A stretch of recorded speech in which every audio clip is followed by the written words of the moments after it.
कहानी की शुरुआत में हम कैल्विन नाम के एक लड़के को देखते हैं जो कि अपने पेरेंट्स के साथ समर वेकेशन मनाने दूसरे शहर आया था। वहाँ उसका एक बचपन का दोस्त भी होता है और दोनों पूरे दिन साथ में घूमकर अपने बचपन की बातें करने लगते हैं। रास्ते के दौरान उन्हें कई सारी लड़कियां दिखाई दी और कैल्विन का मन हर लड़कियों में रहता है। फिर घर आकर जब वो अपने रूम में आया तो उसे वहाँ अपने बचपन का बहुत सारा सामान दिखाई दिया। जिसके बाद वो ठंडी हवा लेने के लिए जैसे ही खिड़की के पास गया तो उसे एक जोड़ी नजर आते हैं जो कि उसके ही घर के सामने शिफ्ट हुए थे। कैल्विन की नजर बस लड़की पर ही होती है जो कि दिखने में बहुत खूबसूरत थी और उसका नाम हेजल होता है। वहीं उसका पति एक बहुत अमीर आदमी है और उसका नाम रॉबर्ट रहता है। लेकिन इस चीज से कैल्विन को कोई फर्क नहीं पड़ता। वो जल्दी से अपने गैराज में गया और साइकिल ठीक करने के बहाने से वो दोबारा हेजल को देखता रहता है। हेजल भी उसे नोटिस कर लेती है कि सामने से कोई लड़का मुझे ही घूर रहा है, पर इस समय वो ज्यादा रिएक्ट नहीं करती। थोड़ी देर बाद कैल्विन की फैमिली नए आए पड़ोसी से मिलने गए, जहाँ एक और बार कैल्विन की नजर बस हेजल पर ही होती है। वो खुद को कंट्रोल नहीं कर पा रहा था और उसे बस एक मौका चाहिए था हेजल के साथ पकड़म पकड़ाई खेलने का। तभी रॉबर्ट भी उन्हें ज्वाइन करता है और कहता है कि मुझे एक आदमी की जरूरत है जो मेरी बोट का ख्याल रख सके, साथ ही मैं उसे अच्छी खासी सैलरी भी दूंगा। ये सुनकर कैल्विन के फादर कहते हैं कि तुमको फिक्र करने की कोई जरूरत नहीं है क्योंकि मेरा बेटा इस काम में एक्सपर्ट है और वो तुम्हारी बोट का अच्छे से ख्याल रखेगा। जिसके बाद अगले दिन होते ही कैल्विन सीधा अपने काम पर निकल पड़ा। वो रॉबर्ट की बोट को गौर से देखने लगा और तभी उसके सामने से हेजल गुजरती है जो कि स्विमिंग करके सीधा कपड़े चेंज करने के लिए चली गई। और ये सब देखकर कैल्विन पूरा हैरान रहता है। उससे तो अब हेजल से सच्चा प्यार हो गया था और वो किसी भी हाल में उससे बात करना चाहता था। मगर तभी रॉबर्ट वहाँ आ गया जो बोट के बारे में पूछता है और कहता है कि क्या तुम इस बोट को संभाल सकते हो। तो कैल्विन कहता है कि ये बोट मेरे लिए परफेक्ट है और इसका काम मैं अच्छे से जानता हूँ। फिर रात के समय जब कैल्विन सो रहा था तो उसे हेजल की चिल्लाने की आवाज सुनाई दी, जहाँ रॉबर्ट उसे पीट रहा था और साथ ही वो उसके साथ जबरदस्ती भी करता है। ये सब कैल्विन को अच्छा नहीं लगा, पर इस वक्त वो कुछ भी नहीं कर सकता था। फिर अगले दिन वापस से हेजल जोर से चिल्लाती है और इस बार कैल्विन खुद को रोक नहीं पाता। वो जल्दी से उसके पास गया, जहाँ हेजल कहती है कि मेरी गाड़ी में एक मकड़ी आ गई है जिसके चलते मैं गाड़ी के अंदर नहीं जा पा रही। तो कैल्विन उसकी मदद करता है। वो उस मकड़ी को भगाकर गाड़ी को देखने लगा तो इसी बीच हेजल भी ये मौका नहीं छोड़ती। वो भी कैल्विन के करीब आने लगी, लेकिन इस समय वो दोनों ज्यादा क्लोज नहीं आते। उसके बाद रात के समय जब कैल्विन अपने काम से वापस घर आ रहा था तो उसे रास्ते में हेजल दिखाई दी जो कहती है कि मैंने गलती से अपने घर की चाबी खो दी है, इसीलिए मैं 2 घंटे से बाहर ही खड़ी हूँ। वो वापस से मदद मांगने लगी कि क्या तुम मुझे घर के अंदर ले जा सकते हो। तो कैल्विन अंदर जाने का रास्ता ढूंढने लगा। वो एक पत्थर से खिड़की को तोड़ देता है, जिसके बाद वो दोनों घर के अंदर आ गए। पर इस दौरान खिड़की से अंदर आते हुए कैल्विन के पेट में चोट लग जाती है, जिससे कि उसे काफी दर्द हो रहा था। तो यहाँ पर हेजल उसके करीब जाने का मौका नहीं छोड़ती। वो उसकी चोट में दवाई लगाने लगे और दोनों वापस से एक दूसरे के काफी क्लोज आ गए थे। कैल्विन उसकी खूबसूरती देखकर खुद को कंट्रोल नहीं कर पाता, इसीलिए वो पकड़म पकड़ाई खेलने के लिए बढ़ता है। हेजल भी उससे कुछ नहीं कहती, जिसके बाद वो भी कबड्डी के पूरे मजे लेती है। फिर अगले दिन से वो चुपके चुपके एक दूसरे से मिलने लगे और जब भी उन्हें पूरा मौका मिलता था तो वो बिना पैसों के ही मजदूरी करने लगते थे। ऐसे ही बहुत दिन बीत जाते हैं और दोनों का रिलेशन स्ट्रॉन्ग होने लगा। एक दिन काम करते हुए कैल्विन से कुछ गड़बड़ी हो जाती है, जिसके चलते रॉबर्ट उसे बहुत खरी खोटी सुनाता और ये सब कैल्विन बर्दाश्त नहीं कर पाता। वो सीधा हेजल के पास आया और अपना सारा गुस्सा पकड़म पकड़ाई खेल के निकालता है। फिर शाम के समय हेजल बहुत दुखी में लग रही थी और वो कैल्विन से कहती है कि आज मेरी और रॉबर्ट की लड़ाई हुई है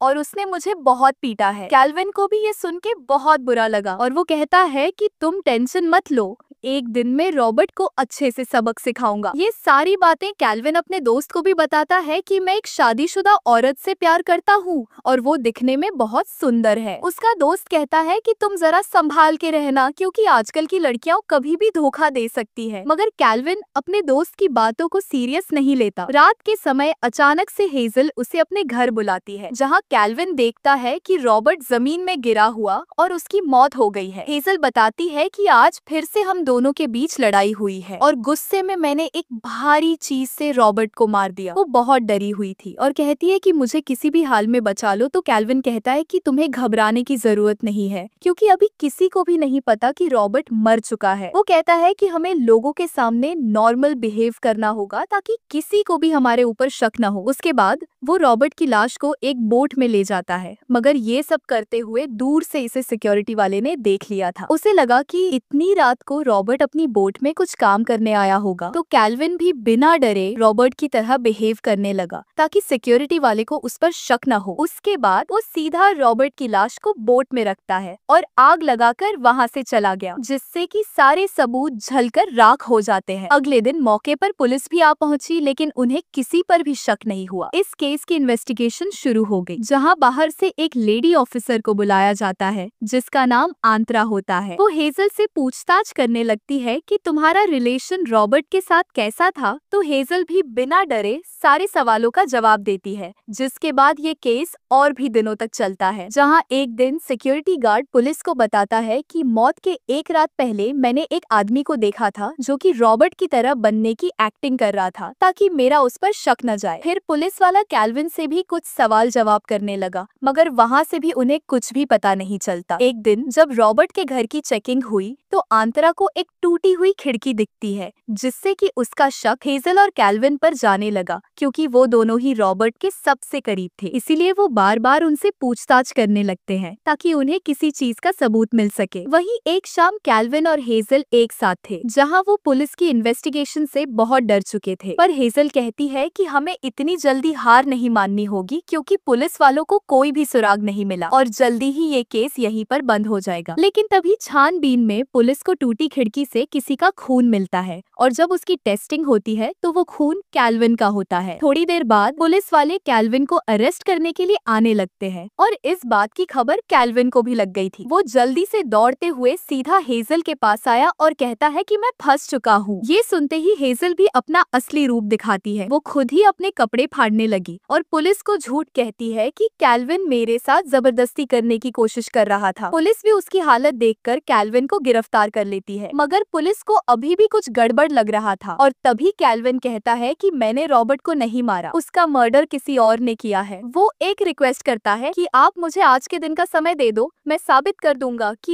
ये मर्डर मैंने नहीं किया। तो पुलिस वाला भी उसे कुछ समय का टाइम देता है, जिसके बाद कैल्विन जल्दी से हेजल के रूम में जाता है ताकि वो अपनी बेगुनाही साबित कर सके। वो उसके सामान में कुछ ढूंढने लगता है और तभी उसे हेजल के बहुत सारे पासपोर्ट नजर आए, जिससे कि वो खुद को बेगुनाह साबित करके हेजल का राज खोल सकता था। लेकिन अचानक से आंतरा वहाँ आई और कहती है कि ये पासपोर्ट मुझे दे दो ताकि मैं तुम्हें जेल जाने से बचा सकूं। कैल्विन भी उसे सारे पासपोर्ट दे देता है, मगर जैसे ही आंतरा वहाँ से जाने लगती है तो कैल्विन एक चीज नोटिस करता है कि आंतरा के पैर में एक टैटू बना हुआ है, जो कि सेम हेजल के पैर में बना टैटू जैसा है और इससे उसे समझ आ गया कि मेरे साथ बहुत बड़ा धोखा हुआ है। दरअसल हेजल और आंतरा पहले से ही मिले हुए हैं और दोनों ने कैल्विन को बुरी तरह फंसाया है। फिर वो हमेशा के लिए शहर छोड़कर चले जाते हैं और दूसरी ओर कैल्विन को बिना किसी जुर्म के जेल हो गई और इसी के साथ हमारी ये मूवी एंड होती है। अगर आपको मूवी पसंद आई हो तो वीडियो को लाइक करना न भूले और चैनल को सब्सक्राइब करके हमें सपोर्ट करें।